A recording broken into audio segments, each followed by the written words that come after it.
koobaad muwaadiniintii u istaagtay ee daaqadda soo istaagtayna uu quuri waayey inuu yiraahdo waa mahadsantihiin runtii garan maayo madaxweynuhu inuu u arko inaysan muhiim ayaga u ahayn iyo in kale laakiinse anigu haddaan maanta madaxweynaha ahaan lahaa fursaddaa waa ka faa'iidaysan lahaa madaxweynuhu waa inuu ogaado araggiisa mar kasta image buu bixinayaa imagekaas wuxuu noqonayaa mid qaldan iyo mid wanaagsan laakiin meel cidlaa kuma dhacayo midda koowaad waxay ahayd madaxweynuhu inuu u istaago joogo inta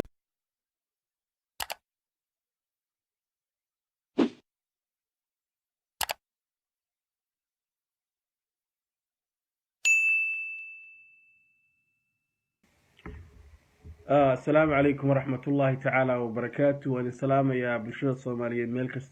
ميل كستا جوكتاني مرحلة كستا كسوغنتين ولكن عام ما أنت وحن صودي يا دليل كساب سن مدحوينها صوبت أنو صودي يا ما هينا كعيبة يا ما لكن سوحن سلايح يان قلت كادب دم الله قلنا قل وحن رجينا يا إني ترتدد مدحوينها كلتالية وحيالها اللي يراد public perception كا sida idinla soo sheergirey waxa arkaysaan madaxweynihii oo heestii calanka la qaadayo oo ka tagaya waa protocol xumo waa ixtiraam la'aan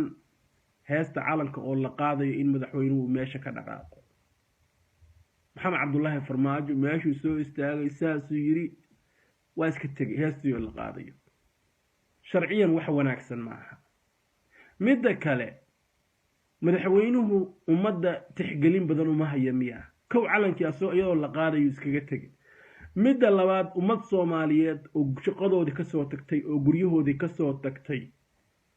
ayuu wuxuu u qoori waayey inuu ku yiraahdo waxaanu u baahanahay taageeradiina waa ku mahadsantiin taageeradiina sababtuna waxa weeye haddii aysan maanta kuwaas si fiican uusan madaxweynihii ula dhaqmin maxaa ku qasbaya qof kale inuu 200 kiiloomitir uu safro maxaa ku qasbaya muwaadin kale oo Soomaaliyeed oo Washington DC degan inuu intuu caruurtiisa ka soo tago uu yiraahdo madaxweynihii iyo safaaradii baan tagayaa maxaa ku qasbaya mar haddii madaxweynihii ummadda ayadoo heestii calanka la qaadayo iskaga tagay waa midda koobaad muwaadiniintii u istaagtay ee daaqadda soo istaagtayna uu quuri waayey inuu yiraahdo waa mahadsantihiin runtii garan maayo madaxweynuhu inuu u arko inaysan muhiim ayaga u ahayn iyo in kale laakiinse anigu haddaan maanta madaxweynaha ahaan lahaa fursaddaa waa ka faa'iidaysan lahaa madaxweynuhu waa inuu ogaado araggiisa mar kasta image buu bixinayaa imagekaas wuxuu noqonayaa mid qaldan iyo mid wanaagsan laakiin meel cidlaa kuma dhacayo midda koowaad waxay ahayd madaxweynuhu inuu u istaago joogo inta heesta calanka laga dhamaynayo ilaahu muu laba jir qaado waa respectiga calanka heesta calanka midda labaad waxay ahayd ummad Soomaaliyeed oo iskugu timid daaqadda inuusan gacan saa ka oranin si boqortooyada islaantii Queen Elizabeth oo kale laakiinse uu tuso how humble he is inuu yiraahdo walaalayaal waa ku mahadsantiin inaad noo imaateen wayna dhiirigelinaysaa inaad noo imaateen taageeradiina markastaan u baahannahay inta qof kasta ma oran karo waa qof dadku wax ugu fadhiyaan waa qof fahansan dawladnimada waa qof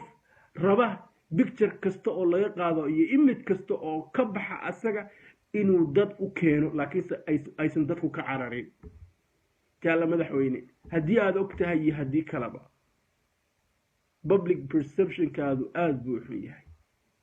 sababtuna waxa weeye waxaad isku haysataa iyo garan maayo dadku inuusan muhiim kula ahayn waxaad taagan tahay meel iyadoo calankii la qaadayo aad ka lugaysay lagu soo bariyay haddana lagu soo celiyey maaha in lagu soo celiyo maaha inaad ka tagtid ma ahayn calankii baa la qaadaya ummad Soomaaliyeed baa hoosta taagan fariin inaad u dhiibtid aad uga mahad celisid ba xaq kugu lahaayeen dadka miyaysan macna kula lahayn dadka miyaadan taageeradooda u baahnayn dadku miyaysan wax kuugu fadhin waxaan ogahay in la yiri maxamed cabdullaahi farmaajo wuxuu ka tagay qurbaha iyo Mareykanka waxa uu shaqeynaya hay'ad dawladeed haddii aad hay-ad dowladeed u shaqaysay waxa ugu badan ee sanka nala ka geliyo haddaad hay-ad dowladeed u shaqayso wax kale maaha waxa weeye jajabnaanta bulshada because bulshada ayaa lacagteedna bixisa anaga haddii saas lagugu soo tababaray garan maayo waxay 2 sano kaaga guurtay fili maayo inay u guurayso noloshayda inta ka harsan sida dadka loola dheelgaray because qurtuliyoonkayga galay markaan runtii maanta arkay heesta calankoo la qaadayo oo iskaga tagtay lagu soo qabtay ummad Soomaaliyeed oo ku taagan oo hal erey oran weyday ku oran weyday taageeridiina u baahanahay waa ku mahadsantiin wada dhiirigelinaysaan qof kasta uu warka la boodo yira madaxweynaha saasuu yiri perception ka wanaagsan baa ka bixi lahaa laakiin maanta maxaa ka baxay inaad guursanaysid ummadda inaad calanka respect u haynin in lagu soo celinayo lagu soo jujuubayo waxaasna ma aha wax ummad lagu horjooga ma waxa ummad lagu kasbadana ma inta waxa sii dheer xataa akhlaaqda wanaagsan ee hoggaanka looga baahan yahay ma marka I hope intaadan daaqadan kumaada qasbanayna soo istaagid laakiin se intaadan soo istaagin ka hor waxa laga rabaa inaad u diyaar galowdid inaad face garaysid aadna ogaatid image kasto aad leedahay iyo cod kasto aad leedahay iyo muuqaal kasto aad leedahay hadduu noqon waayo sidii la rabay cid ay wax uga baaba'ayaan caam ma ahan waa adiga iyo hoggaankaaga markaan sidaas leeyahay xaasid ma ahi kuma nibci laakiin se ma jeceli habdhaqanka qaar ma aaminsan inay dawladnimo ku jirto waa in salaam